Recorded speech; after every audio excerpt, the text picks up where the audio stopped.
Hi, I'm Tim Osnabrug from Investcorp Strategic Capital Group, and I'm here with Ed Brandman, CEO and founder of DiligentIQ. Ed, welcome. It's a pleasure to be here, Tim.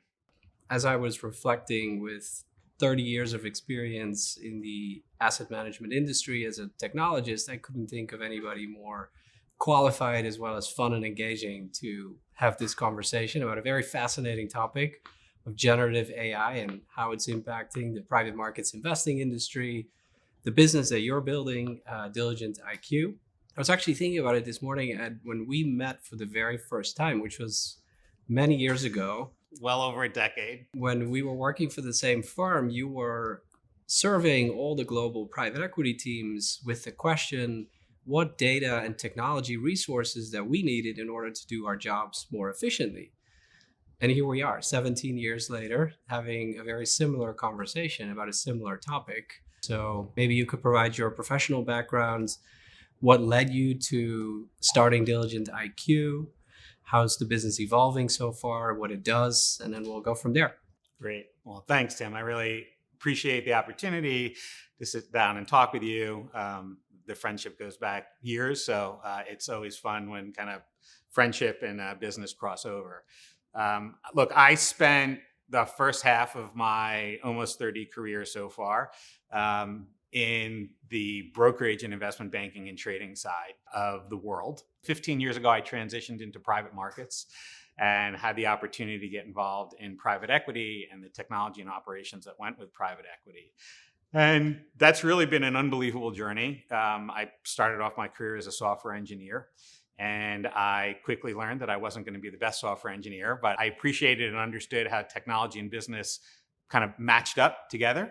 And so I took that opportunity to lead and build teams that could deploy technology, initially in trading and in research and in sales.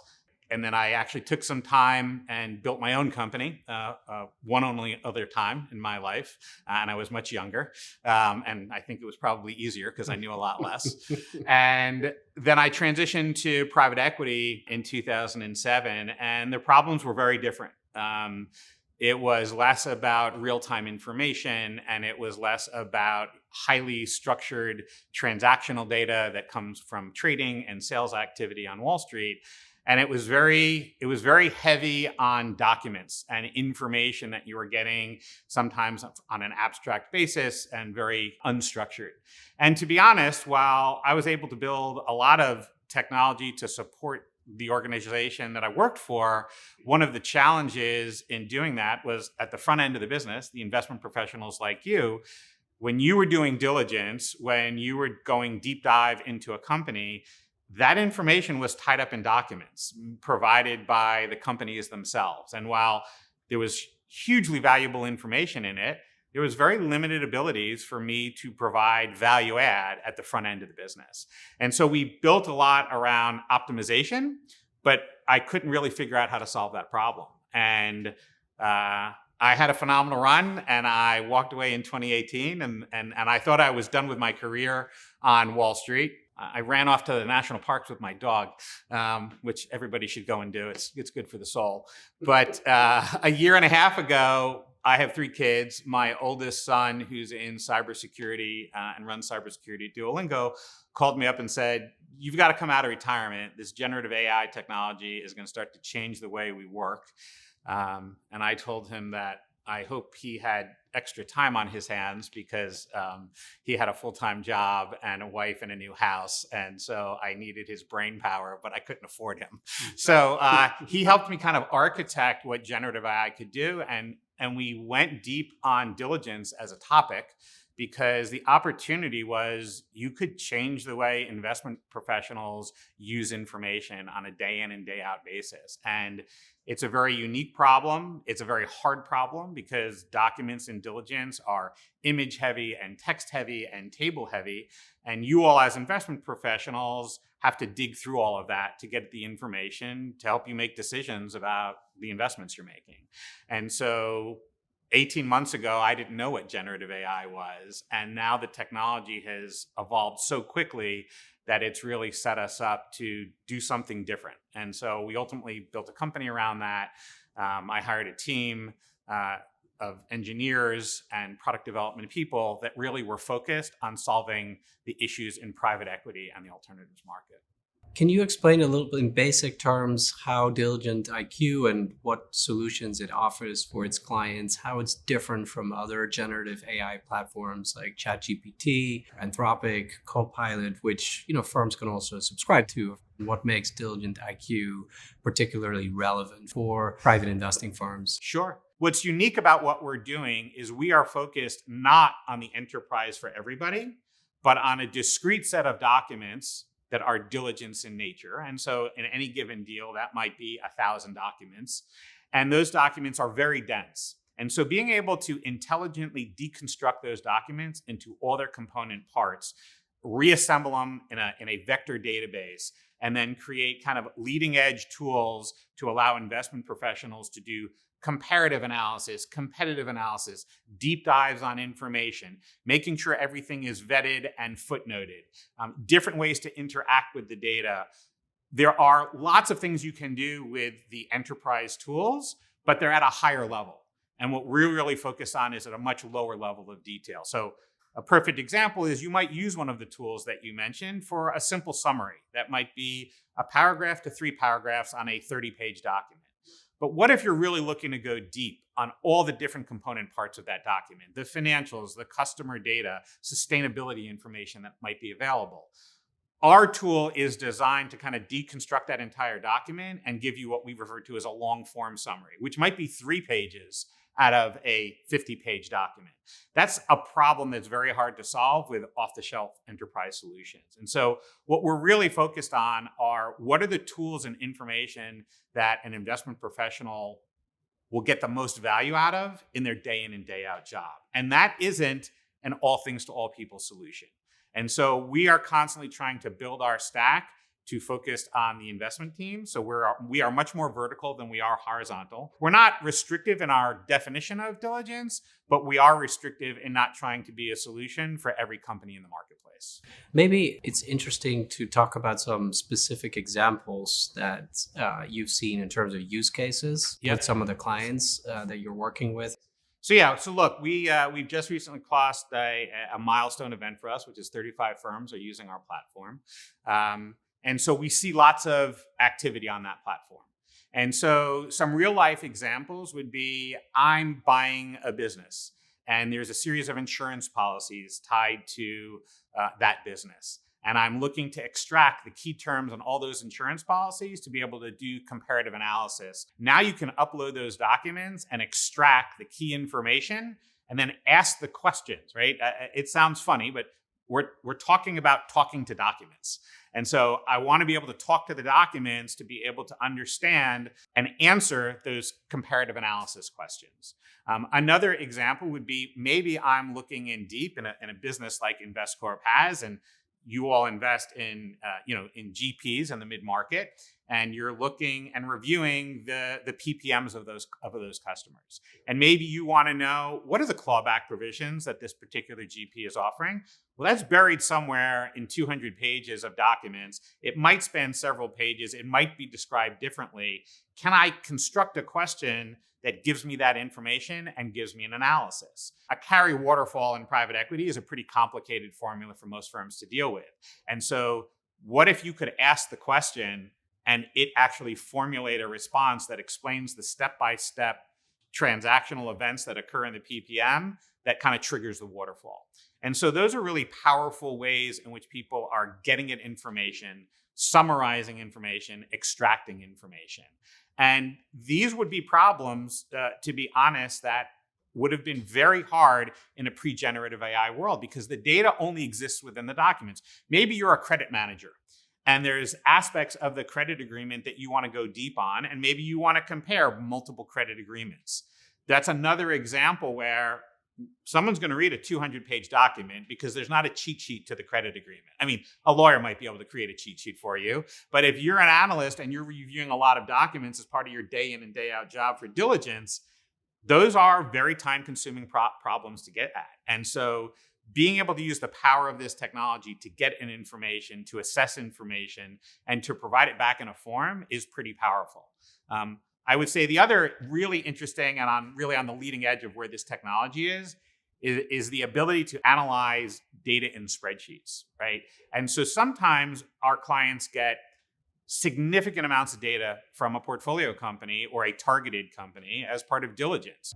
You mentioned that some of the GPs that are working with your product right now are pretty rigorous in terms of measuring the productivity gains that they're achieving by utilizing the technology. Can you bring that to life a little bit with some specific examples? I saw you put something up on LinkedIn the other day, which was very intriguing. Yeah, I was really thrilled. We had a large GP who, in classic PE style, did a lot of rigor on what is the usefulness of DiligentIQ as a platform. And so before they even started the use of the platform, they actually took kind of measurements across their teams of how long did it take to summarize a confidential information memorandum? How long did it take to extract information from a whole series of similar documents? Did this streamline the ability to gather information out of a virtual data room and kind of get kind of the short list together of topics they wanted to get at? And they did this with an enormous amount of rigor. They measured the total minutes that was involved. They then effectively redid all of that by using DiligentIQ. And effectively, that's a combination of asking questions, also referred to as prompts or prompt engineering. They did most of this on their own. We gave them some assistance, but a lot of this they actually had educated themselves on. And the savings were pretty staggering, to be honest. I had never done this type of assessment myself. Intuitively, I felt it was true. But the time savings and the productivity gains were anywhere from 30 to 85% on about 7 different metrics that they measured. And so it equated overall to something on the order of 45 to 55% in total time savings. And it allowed them to get at information that you might otherwise have gotten at, right? Because not only are you saving time, but you're not twiddling your thumbs when you save the time, right? The opportunity now is a lot of that hard work got done. And now where else can I go with the information? What additional analysis can I get at? And what's been interesting about some of the feedback that we got, not only from this client, from others, is I didn't think about asking the question that way, or I didn't know that I could get at that type of insight. And so the power of some of these models to produce information and insights, both in words, but also in a visual representation, because you can get it to create charts and graphs for you, can be really insightful. And in fact, I did that at the end. The client gave me the information. I then took their information and I asked the model to then turn around and generate a chart using the aggregate information to provide insights. And it created a dual y-axis chart with multiple colors in it to kind of visually represent kind of the gains that were gotten by the client. And I thought to myself, I wouldn't have been that creative in generating that type of output. And something that it solved in 10 to 15 minutes would have otherwise taken me 2 hours to produce. So we walk our own walk in terms of using the technology to solve problems as well. Maybe switching topics just for a second towards the view of LPs. And in your mind, how can LPs benefit from using tools like DiligentIQ as it pertains to making allocations to fund managers, monitoring their existing investments or direct investments they might be making, et cetera? So I think, look, diligence means different things to different people, but the reality is LPs do a level of diligence on GPs. They do diligence when they're doing co-investing. They're doing diligence when they're looking at their own portfolio and allocation decisions. And while there are lots of different tools to solve some of those problems, there is not an easy way, for the same reasons that we've just discussed, to solve that problem when the data comes in a very rich, dense content. Most GPs provide the data in PDF format. The documents themselves are rich and dense, but there's not a simple roadmap of how do I get to this information. Different GPs have different forms to their PPMs. They provide different ways to report cash flows, return profiles. They have quarterly updates where they provide insights into allocation and, sector investing. And those can be hard information to compare when you're a large LP investing across a portfolio of GPs covering a whole variety of different sectors. And so I believe that the same type of tool and technology that we have designed for GPs will actually work for LPs doing diligence on GPs and diligence in their own portfolio. I happen to invest in private equity myself. I took the opportunity to take the 3 ppms of the most recent funds I invested in. I had it analyze the different sectors that these 3 different funds invest in, and then generate a table for me to compare the sectors of the 3 different funds to show me overlap. Now, that is a solvable problem in today's world. If you want to read through the documents and create a manual spreadsheet and make decisions about what particular sector this investment is classified in. What's fascinating about the models is they know so much about the world that I can skip that structuring step. And I think this is something that's actually going to fundamentally change the nature of a lot of work, right? The world I grew up in technology, was a structured world. Everything had to be stored in databases. And you spent a lot of time trying to create golden source information and cleaning that data, and armies of data people who were focused on creating very clean data. Now, there are certain scenarios like financial reporting where you want that tied to the penny, and you don't want generative AI trying to create audited financials. That's not going to happen. But if you think about a lot of the work that we all do, whether it's trend analysis or directional information or just assessing things like sectors, you ask the same question of someone related to a company, they'll come up with 3 different sectors, right? So there is no perfect answer. And so the ability to use these models to understand your own information and understand what a GP is presenting to you and being able to compare that, I think is a really powerful tool. And while there are absolutely consultants that solve that problem as well, there are smaller GPs, there are different types of problems an LP might want to solve, that this really opens the door to be really a companion tool, right? Bring it to the table and see the type of value that it can potentially offer you. And then as your portfolio grows, the ability to generate insights beyond the boundaries of how you might be structuring your data in a traditional tool that many firms use for portfolio monitoring can really provide some really powerful insights. And so I think I would very much expect LPs to ultimately follow GPs in their use of generative AI. And then I think if you think about LPs in a very broad spectrum, LPs like family offices who get shown lots of investment opportunities, both at the fund level and the co-invest level, but have small teams, even if they're deploying a lot of capital, limits the types of things that they can do. And so the ability for family offices to use technology like this to accelerate and expand the universe of things that they're looking at, I think is a very powerful tool. You effectively start to level the playing field on diligence, where only the largest firms could do the most sophisticated type of activities.